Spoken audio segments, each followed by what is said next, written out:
Are you worried that you might outlive your money? Hello, everyone, and thank you so much for joining us for today's edition of Retire Now with Marvin Mitchell. I'm Matt Chambers. Marvin is the president of Compass Retirement Solutions. He joins us today with some important tips to make sure that your money lasts longer than you do. Right, Marvin? At the end of the day, that's what we're all shooting for.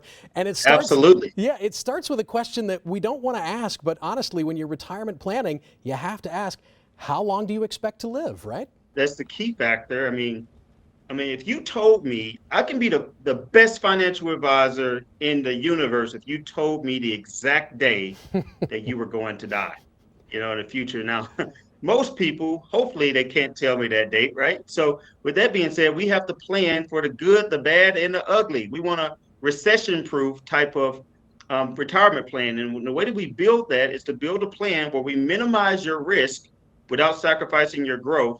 We find ways to increase your income while minimizing your taxation. And again, that only happens with the proper plan, Matt. Of course. And so then the two questions are, once you sort of have that life expectancy planned out, how much money are you going to bring in and how much money are you going to spend? So let's start with how much money we're bringing in. Sure. Let's say I'm getting a pension and Social Security. I know most people don't have pensions anymore.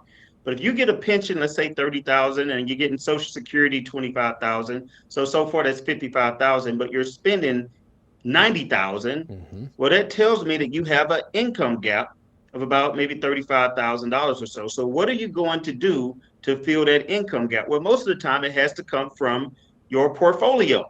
Well, if it's coming from your portfolio, how is that portfolio invested? Because if we have a recession when the market is going down and you're still pulling $35,000 out of your portfolio, well, now you're compounding your loss. So it all starts with planning on how your portfolio is invested so that as we need to take money out of that portfolio, we can do it without hurting your overall retirement goals. And of course, at the end of the day, you are going to have to take money out of that portfolio because you're spending money in retirement, at least hopefully, right? Not only that, but even if you don't want to spend money in retirement, the government forces you to start pulling money out of your plan when you turn 72. It's called required minimum distributions.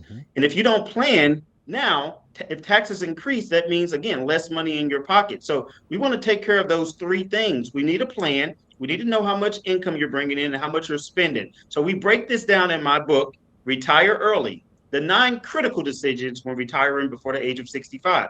You can request that book by visiting KMOV.com/retire now. Okay, let's get that done today. Thank you so much, Marvin. We'll see you folks next time.